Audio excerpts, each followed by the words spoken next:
Bernie from Stamp and Eat, and I thought I would do something a little bit different this morning because this afternoon I am going to be leading a full weekend of stamping and eating on retreat.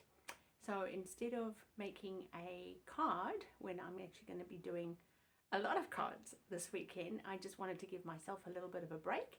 But I wanted to show you my overhaul of my craft room that I did a few months ago. So come with me as I take you around and I show you a few of my little tips that I did to make it look a lot more spacious, and I just love it. So join me as we go around my craft room. So here I am standing with my back to the door, the entrance, and this is the look that I now have in my craft room. So that's where I do my work, and I'll just come around and we'll go into these in depth.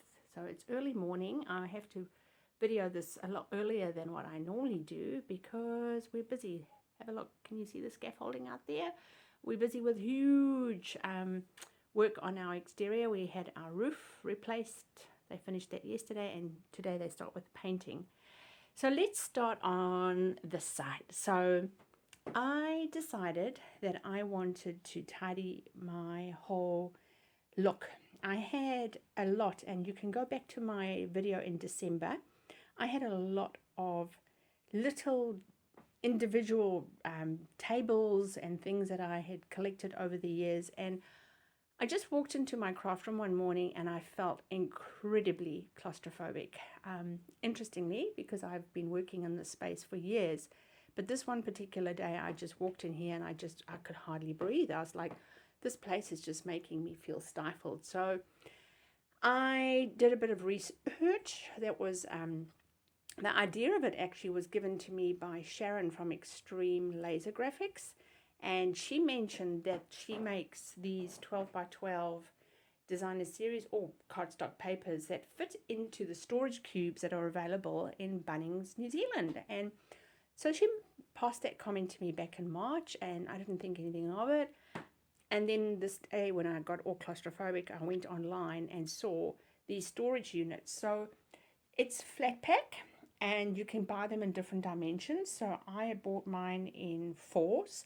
I originally wanted to get one piece of 8, but I'm actually glad they didn't have them in stock, because now I've got 2x4s and I replicated it on this side. So I've got 2x4 here, and because they are empty, you can fill them and change them around as you want. So I love baskets. It's something I've loved all along. So I bought a mixture of the baskets. So they sell these all at Bunnings. This one at the bottom over here is the white look. That one over there is sort of, let me come down, that's sort of the oak finish. And then you can get one like this that is an actual drawer that fits in. Now I had to buy that one because they ran out of the white. If you decide to do the one that I've just shown you, it is a lot of work, whereas these are just flat and they store a lot easier. So what have I got now? So I've got my leftover ribbon offcuts, and that's years of ribbon. I mean, and there's always stash in there. I now have a drawer for all my embossing powders and my alcohol isopropyl, my embossing paste, my label maker. So that goes in there now. I've got all my brand new catalogs and old catalogs, plus my order forms are in there. Plus I've got in here, I store my different embellishments in the stamping cases, so they all nice and tidy. In this drawer, this is my junk drawer. This is nothing really in particular. It's just where I put everything that I don't know what to do with it. My designer series papers have been made by Sharon. And in this drawer, I've just got all my old die cuts and that for my scrapbooking. And these are all my designer series papers that are retired, go down there. And then in this one, I've actually got my card stocks, my 12 by 12s. I deliberately have not displayed these like the others because it's not a size that is made like that size. Then my ribbon holder has stayed. Everybody commented on my video in December that they loved that idea.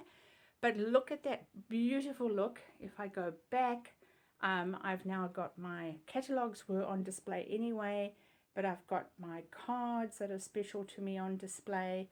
And over here, I've got obviously my Stampin' I've got my cardstock samples and just some business things there for me as a demonstrator, easy access. I've got my watercolor pencils close by. This beautiful little calendar was made for me as one of my clients who's a Stampin' Up demonstrator as well. She made that for me. I've got all my pens. I've got all my neutral blends. I've got my Pussycat's Ashes. All my embossing paste things that I need here. My spritzers, my watercolor painters are all there. And then over here, I've got all of my ink pads, my write markers, my refills, my daubers. I put them all according to the colors so that I know how to find them. Each color I label, so they've got a label, like that's the new Orchid Oasis. Why is that not focusing? There we go. I've got all my alcohol blending pens there, but I've actually run out of space, which is why my neutrals are there. My blending brushes, so that's one that Extreme Laser make, and then that one was gifted for Christmas by my upline Jackie, and her daughter, I think her son-in-law, makes those. All my punches are stored. They look a bit messy. I've been using them. I've got my papers here, my cardstocks that I use a lot, so my neutrals, rubbish bin, and obviously I've got my storage store here with my envelopes and wipes. And then in my top drawer, I've got cash and carries, so glues. Over here is all my preparation stuff, because I'm videoing this a little earlier. This is all my preparation stuff for retreat next Friday. So that's exciting. That'll all be gone by next week. There's my shot box where I take the photos of my cards. My Stampin' Up die and cut and emboss machines, both the big one and the mini. I keep all my die cuts in one folder with all their different plates, and then I keep my embossing folders together, all labeled, and whether they're 3Ds or not, with their with their plates so that they don't get muddled. I do actually label it, so you'll see here I've got a separate cutting plate for embossing and for the dies, because the embossing ones don't damage them like the dies do. I've got storage units there for my cardstock cut-offs, and they all are, you can get these, I spent way too much money on these ones. You can get these at Kmart dirt cheap, so I've got them all labeled, and then I've got my offcuts in there, so I will always come here and look for offcuts first. And then I've got my Stamparatus stored there. I've got all my paper offcuts, my designer series paper. The rest of the drawers are for my clinic, because I'm also a nutritionist, so I've got to have space for that. And then I've got a basket down there for my white cardstock cut-offs, which I'm always using. My scoring tool sits up top there, and my paper trimmer sits up top there. And then I keep these measurements. I should actually laminate these, but these are permanently here. These are pretty much my standard card measurements that I use when I layer different things. And then if you look at my video from December, you'll see, and actually you can look on the carpet, you can see the table came out way to over there, and I had all of this space that I lost. And so I just brought in a square table. You probably can't really get the dimensions of this properly, but it is a absolute, it's just the best thing ever. So I put my paper trimmer on here, so this is now a better height to cut. I do all my preparation work here for my card classes that I teach 3 times a month. So it's just phenomenal. And then in my white cupboard behind me, so all that chocolate is actually going to South Africa. So no, that is not my stash. I've got things behind, retired stuff. I've got projects that I'm busy with, cards that I've made, the rest of my cardstock, and excuse me, I've got all my current stamp sets on the top shelf. And then to the left, those are the ones that have retired but that I like to use for personal projects. And those are celebration stamp sets that have retired. So I don't have a huge amount of stamp sets. I'm actually very particular about the stamp sets that I buy. I don't spend a lot of money on them. I like to make sure that what I buy I'm going to use a lot. But I wanted to also show you this little idea. So if you ever do paper shares, I've written this up in my cupboard. And this is just the lady one in our team that is just so amazingly organized. And so Sally, when we do paper shares, she takes care of that.